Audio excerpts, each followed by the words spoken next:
অনেক দিন আগের কথা। এক গায়ে টুনি নামে এক ছোট্ট মেয়ের বাস ছিল।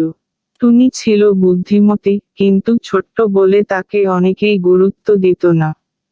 একদিন টুনি গিয়েছিল জঙ্গলে কাঠ কুড়াতে। সেই জঙ্গল ছিল গভীর এবং সেখানে ছিল এক চালাক শিয়াল। শিয়ালটি খুব ধূর্ত ছিল। সে মানুষের খাবার চুরি করে খেতে ভালোবাসত। টুনিকে দেখে তার মনে হলো, এই মেয়েটিকে ভয় দেখিয়ে তার কাছে যা আছে সব নিয়ে নেব।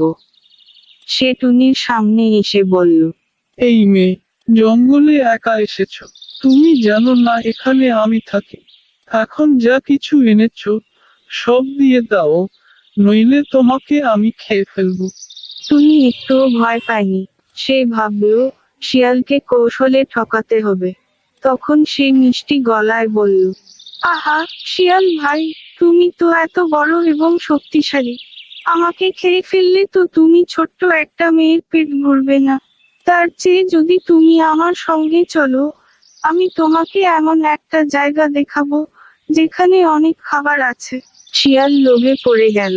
সে বলল, তুমি আমাকে মিথ্যে বলছো না তো? টুনি মাথা নেড়ে বলল, মিথ্যে কেন বলবো? তুমি যদি আমার কথায় বিশ্বাস না করো, তাহলে চলো, চোখেই দেখে নাও। টুনি শিয়ালকে নিয়ে গায়ের পাশের এক খেলার মাঠে এল। সেখানে অনেক ছেলে মেয়ে খেলছিল। তাদের হাতে ছিল পিঠা, মুড়ি আর নানা ধরনের মজার খাবার। টুনি বলল, এই যে শিয়াল ভাই, দেখ এখানে কত খাবার। তুমি যদি চুপি চুপি যাও, তাহলে এদের থেকে খাবার নিতে পারবে। শিয়াল খুব খুশি হয়ে ছেলে মেয়েদের কাছে গেল। কিন্তু সে বুঝতে পারল না, টুনি ততক্ষণে ছেলে মেয়েদের বলে দিয়েছে যে শিয়াল খাবার নিতে আসছে। ছেলেমেয়েরা সবাই মিলে লাঠি আর কাঠ নিয়ে শিয়ালকে তাড়া করল। শিয়াল দৌড়ে পালাতে লাগলো। তার লেজে এক কাঠি লাগলো আর পিঠে পড়লো কয়েকটা পাথর।